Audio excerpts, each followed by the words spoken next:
law, which society do you think would have adopted more progressive laws, Canada or the United States?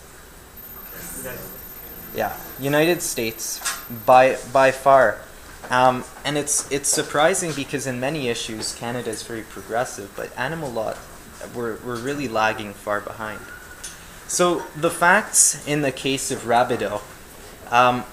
Jessica Rabideau was a 19-year-old woman, and she was driving home one day in her truck, and she had her dog Dakota with her.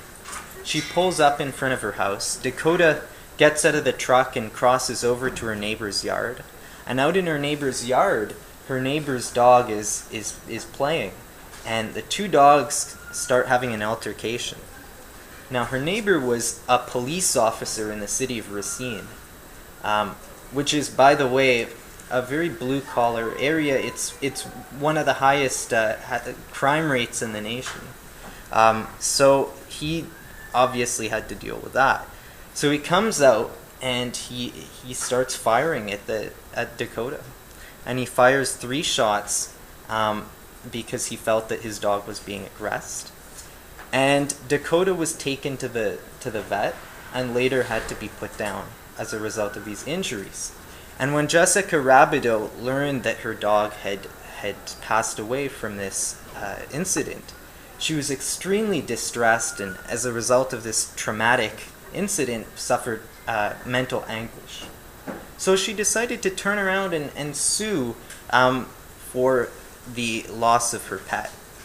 And her claims, the claims she brought in front of the court, were under 2 specific headings. And the first was intentional infliction of emotional distress, and the second was negligent infliction of emotional distress. These claims have to do with, without going into too many details, they have to do with bystander recovery.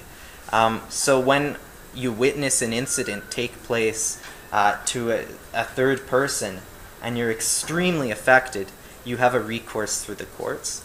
And the other heading which her counsel raised in its oral arguments, but it wasn't something that they pled, was the heading of loss of companionship or loss of consortium.